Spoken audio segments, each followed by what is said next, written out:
I chose to watch the TED Talk called From Death Row to Law Graduate. This was by Peter Oku.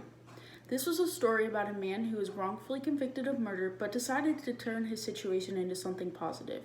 He started off talking in third person about this man named Manson. He then later revealed that he was Manson at 28 years old with a loving son and daughter. He explained how there were two victims in this murder, himself and the person who was actually murdered.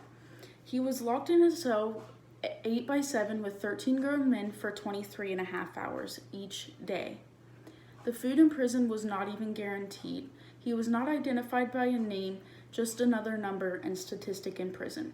He was placed on death row, which left him uncertain of when his execution date would be, either a minute, a day, or even 30 years.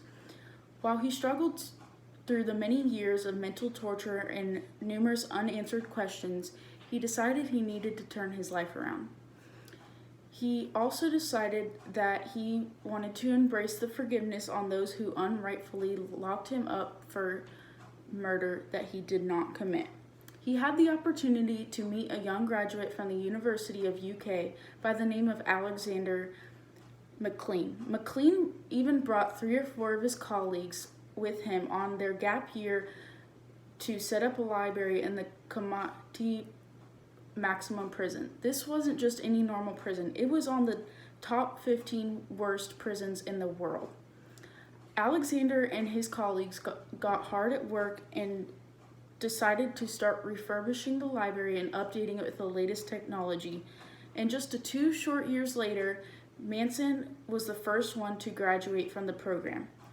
He was then continued to help his fellow inmates, and as of his TED Talk, 63 inmates and staff in the Kenya Prison Service Program are studying law at the University of London. Manson started writing many legal briefs and has created various good things for the people in prison. During his presentation, he was walking around using hand gestures, and I personally think he did a fantastic job.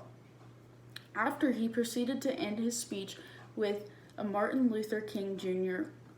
Quote that was very famous, that he liked to go by.